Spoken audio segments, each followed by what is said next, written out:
Banks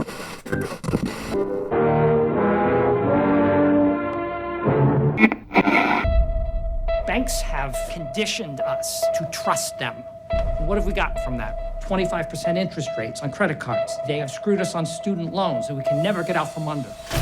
When the banks committed the greatest fraud in U.S. history, no one is paying attention. It's unbelievable.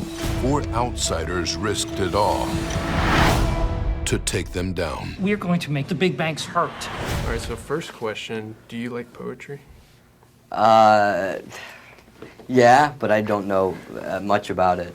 Yeah. So I couldn't, like, quote anything from any poem or anything like that, but Yeah.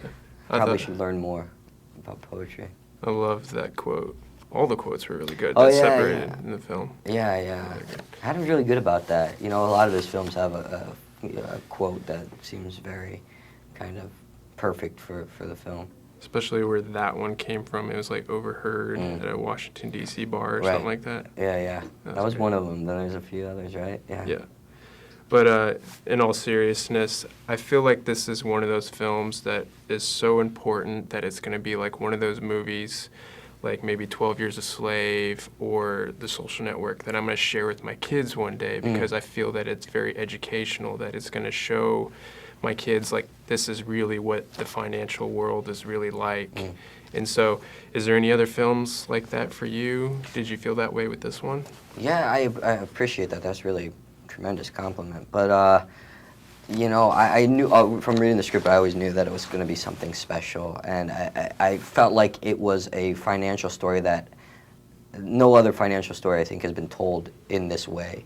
So I think it's really unique. You know, Wolf of Wall Street, great films, Margin Call, great films, but they either tend to be very dramatic or they tend to focus on the greed and the dark side more than just the whole situation. And you know, there's not, wouldn't say that any of these guys are the villains or the heroes in this film. Sort of just is what was going on. Like you said, this portrays the financial world, and I feel like a more honest light.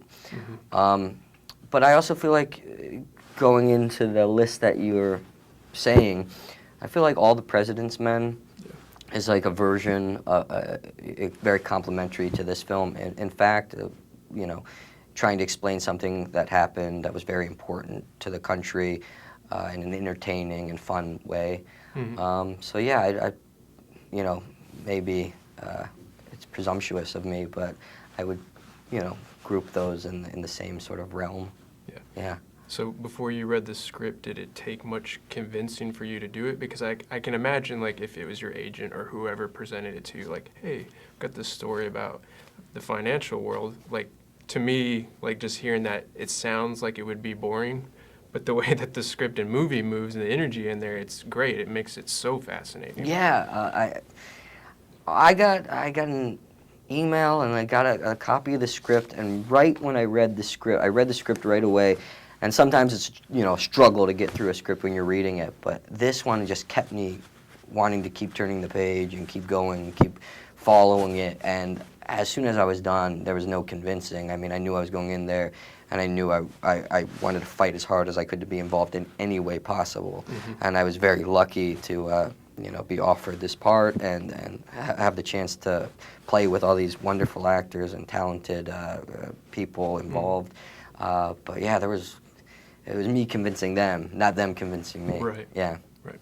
Since this is based on a true story, like, I can imagine that there's so many things that you have to nail about somebody that's based on a real person. So if someone were to make a movie about yourself, what would you say is the hardest characteristic about yourself that someone would have to pin down?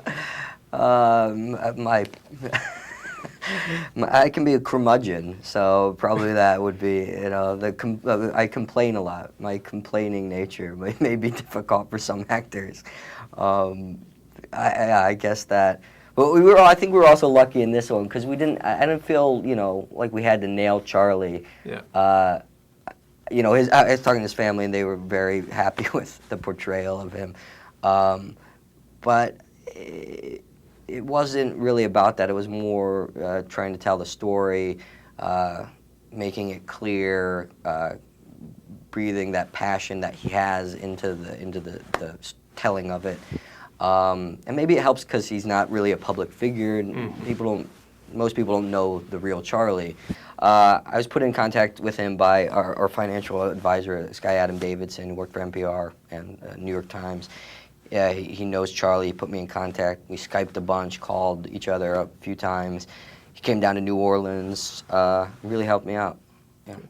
Since this is based on a true story, if you could watch a movie, it doesn't have to be this one, like next, that's based on, I'm trying to think of like a way to put it, but like a movie that's based on a true story. If you could sit next to a person while watching that movie just to see what their reaction would be, what would it be? Like any movie. Wait, I'm confused. So it doesn't have to be this movie. But like a Like movie any that true already story exists, yes. and then sit next to the person that it's about? Right. Oh, man. Let's think. I won't say that. It's going to be a bad answer. Man, oh, man. Who would I... Movie that exists and sits next to them. Oh, jeez. That's tough. There's a lot. God. I'm going to say sit next to... Jeez. Maybe it's because I'm in Dallas. Sit next to JFK. We're watching JFK. It's a That'd be very weird. disturbing... Yeah. It's a disturbing answer. You target strippers with bad loans. And they're all cash rich. You're not going to be able to refinance. On all my loans, What do you mean all your loans? I have 5 houses and a condo.